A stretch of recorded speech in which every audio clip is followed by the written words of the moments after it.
UP के पूर्व मंत्री और बसपा के दिग्गज नेता सदर प्रसाद ने अब कांग्रेस का दामन थाम लिया है। एक कर्मठ राजनीतिज्ञ की छवि के चलते पुनः एक बार बांसगांव से लोकसभा के चुनाव में भाजपा को टक्कर देने के लिए पूरे दमखम के साथ वे तैयार हैं। जानते हैं कि प्रेस कॉन्फ्रेंस में उन्होंने क्या कहा।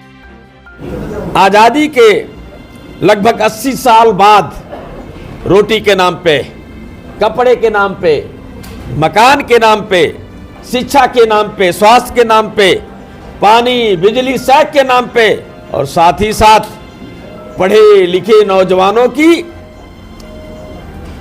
जो बड़े पैमाने पे कई लाखों की संख्या में बेरोजगारों की जो एक जमात तैयार हो चुकी है,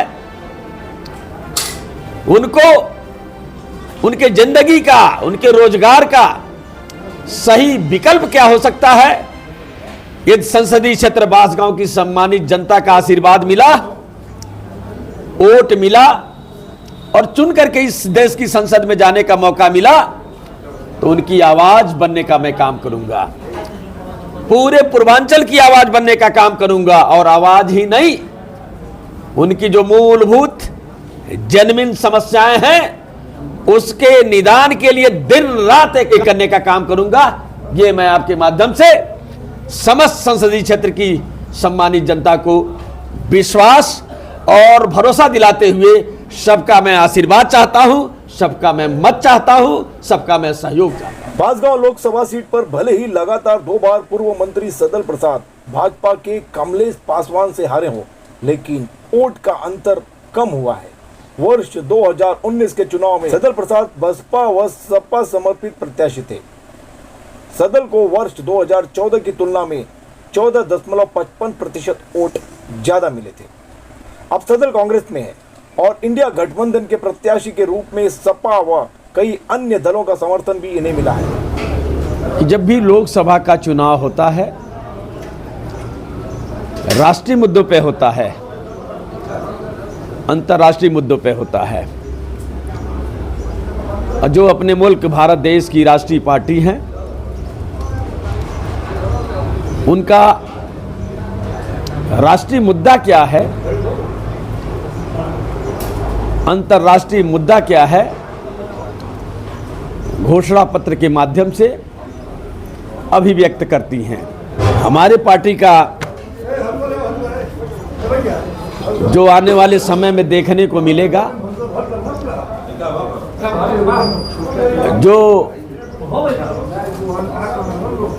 जो राष्ट्र स्तर पर मुद्दा लॉन्च किया जा चुका है, जो मुद्दे पूरे देश के सामने बुकलेट के माध्यम से आएंगे, हिस्सेदारी न्याय की गिनती करो, व्यापक सामाजिक आर्थिक और जाति जनगणना का, आरक्षण की सीमा हटा दी जाएगी। तीसरा, SC/ST का जो सब प्लान की कानूनी गारंटी, जनसंख्या की हिस्सेदारी के अनुसार SC/ST का उप बजट भी इस देश की संसद में सरकार बनने के बाद लाया जाएगा। जंगल जमीन का कानूनी हक, अपनी धरती अपना राज, ये राष्ट्रीय मुद्दा है। नारी न्याय, हमारी अखिल भारतीय कांग्रेस कमेटी ने महालक्ष्मी योजना सरकार बनने के बाद लाएगी। आधी आबादी पूरा हक, शक्ति का सम्मान, अधिकार मैत्री, सावित्रीबाई फूले हॉस्टल योजना, किसान न्याय। मुख्य रूप से मैं बताना चाहता हूं कि जो MSP है उसे सही दाम मिले, एमएसपी को कानूनी दर्जा, जो स्वामीनाथन फॉर्मूले पे किसानों को मान्य है। यदि इंडिया अलायंस की गवर्नमेंट बनेगी, जो गठबंधन की सरकार बनेगी, किसानों के हित में एमएसपी को लागू करने का काम करेगी। कर्ज माफी आयोग, किसान ऋण माफी के लिए एक अस्थाई आयोग का गठन किया जाएगा। बीमा भुगतान का सीधा ट्रांसफर, सही आयात निर्यात नीति किसानों के लिए फायदेमंद और स्थिर नीति बनेगी। किसानों के लिए जीएसटी मुक्त खेती होगी। जुआ न्याय, जो बेरोजगारी का शिकार हो चुका है, यदि इस पर तत्काल 5 साल के अंदर ध्यान नहीं दिया गया तो आने वाले 5 साल बाद कई करोड़ बच्चे बेरोजगार हो जाएंगे। बेरोजगारी का शिकार अलग होना पड़ेगा, यहां तक कि उनके शादी विवाह के भी लाले पड़ जाएंगे।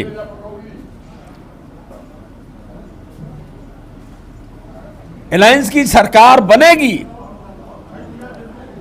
तो भर्ती भरोसा,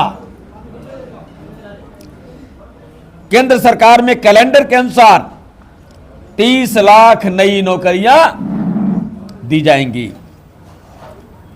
पहली नौकरी पक्की, पेपर लीक से मुक्ति, जो देश प्रदेश करा रहा है।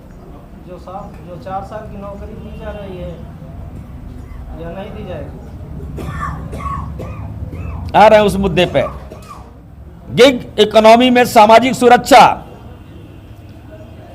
जुआ रोशनी, 5,000 करोड़ रुपए का जुआओं के लिए स्टार्टअप कोष होगा।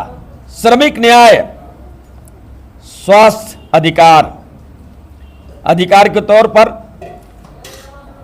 मुफ्त आवश्यक